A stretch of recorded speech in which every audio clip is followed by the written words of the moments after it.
जब भेजा जाता है, हमने अगर मना कर दिया और शर्म के मारे वर्दी डाली है, किसी ने बर्तन साफ करना होगा तो उसको पूरे यूनिट में वहाँ पे चर्चा चलती है, बर्तन साफ करता है, उसको शर्म महसूस होती है। कोई भी जवान नहीं जाना चाहता, पर मजबूरी में अगर अधिकारी की बात नहीं सुनी तो ये क्या करते पता है? आपको बता देंगे कि आपने हमारा आदेश पालन नहीं किया। आदेश पालन नहीं किया। जब आप चिल्लाओगे, बोला मैं घर के काम के लिए थोड़ी आदेश करूंगा, तो आप बोलोगे, बोला नहीं नहीं आप ज्यादा बकवास मत करिए, आपने आदेश का पालन नहीं किया है और आपने हुक्म नहीं माना, आपको पनिशमेंट दिया जाएगा सीधा। जब आप बोलोगे ऐसे कौन सी पनिशमेंट, आप डायरेक्ट दे नहीं सकते, रिसिप्ट मांगोगे तो रिसिप्ट भी नहीं मिलेगी आपको। ये कौन सा तरीका है? ये शोषण क्या है? ये तो अंग्रेज से भी भयानक शोषण है।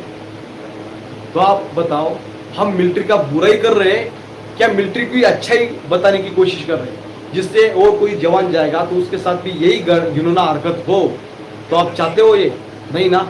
आपके परिवार में कोई सदस्य होगा सेवा में, तो बिल्कुल जरूर वो हमारे साथ कंधे से कंधा मिलाते हुए खड़ा है।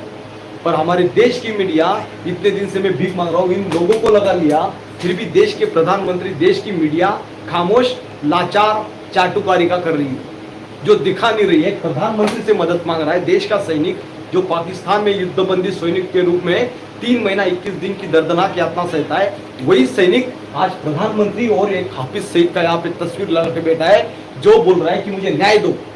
और इस बारे में ये देखने के बाद भी हमारे हिंदू संगठन वाले खामोश लाचार नजर आ रहे हैं। और कोई अंधभक्त मुझे कॉल करता है तो मैं उसके खिलाफ प्रॉपर FIR दर्ज करता हूँ। वो मुझे धमकी दे रहा है मारने की, मैंने बोला आजा, तब आजा बोल रहा है, तो फिर हिम्मत नहीं हो रही उसकी, मेरे को धमकी दे रहा है। मोदी को ये बोल रहा है, अरे मोदी को ये बोल रहा है तो मोदी चिल्ला क्यों नहीं रहा है?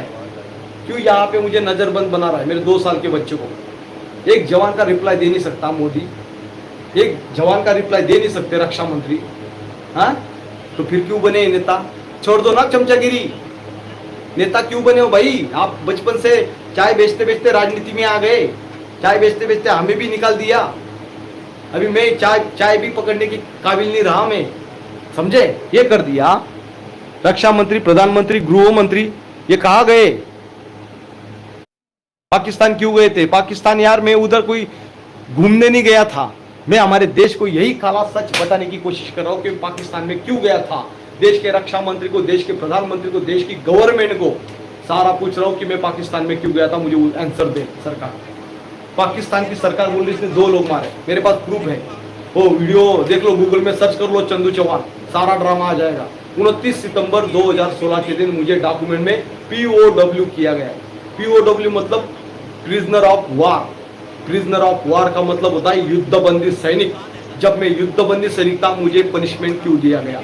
पाकिस्तान से अभिनंदन मेडल लगा के आए थे, वो तो चाय पी के आए थे, पर यहाँ मेडल मिल गया उनको, और मेरे हाथ में दे दिया कटोरा, और जा तू जितना भी चिल्ला ले, तेरी बात कोई नहीं सुनेगा हिंदुस्तान में, तू घूमता रहे। इनको ये लग रहा है, इसलिए आप 300 लोग देख रहे होंगे, तो शायद आपसे जवान भीख मांगता है कि इन गद्दारों तक वीडियो पहुंचाओ।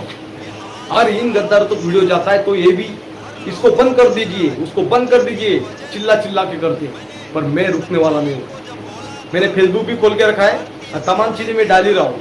कई लोग मुझे विद्रोह बोला, जैसे ये अंधभक्त था ना, इसको मिर्ची लग गई थी, मोदी को बोला था, ये मेरे को गाली दे रहा था।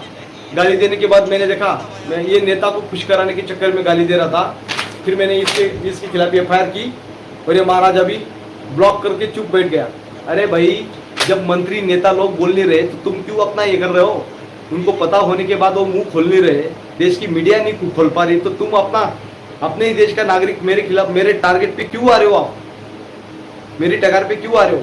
यही बोल पा नहीं रही सरकार, यही नेता ही ना हमारे महाराष्ट्र में धूले में मुख्यमंत्री को पता नहीं क्या है, उसको ढोल बजाते हुए मैं गीत गया था वहां पे मंत्रालय के सामने, उसको पता होने के बावजूद तो मुंह नहीं खोल रहा है। तो तुम कार्यकर्ता खुश कराने के चक्कर में, नेता के चक्कर में अपना क्यों ऐसे घर बर्बाद कर रहे हो, उजाड़ा कर रहे हो? गाली देके तेरे को अच्छा लगता है क्या? गाली देके मैं बहुत बड़ा हो जाऊंगा, ये कर दूंगा। तेरे से हम गाली खा के आए हम फौज से, जितनी गाली तूने बचपन में नहीं खाई उससे ज्यादा बचपन एक ही दिन में गाली खा ली हमने फौज में, समझे ना? हमारे चक्कर में मत रहो। अगर न्याय नहीं दे सकते, हमें हमारी मदद नहीं कर सकते, कम से कम वो अंधभक्त की तरह मत गीत गाइए, हमारा दर्द सुनिए। एक पाकिस्तान पे मजबूर होके देश का प्रधानमंत्री न्याय नहीं दे रहा, इसलिए पाकिस्तान के प्रधानमंत्री के पास भीख मांग रहा है, फिर भी शर्म नहीं आ रही इन गद्दारों को। देश के प्रधानमंत्री को लालच है ऐसे बात सुनने पे। एक तस्वीर लगा रहा है जवान घर में दीवार में, फिर भी इनको शर्म नहीं आ रही।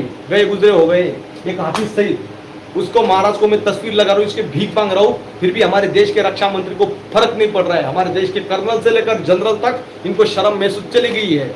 और मैं इनसे कोई धन दौलत नहीं मांग रहा हूँ, मेरे देश के जवानों को आजादी चाहता हूँ। जो जवान को अपने अंग्रेजों कानून में बंद के रखा है, जकड़ के रखा है, वही खोलना चाहता हूं मैं काला सच। सुनने की ताकत है तो सुनिए वो काला सच।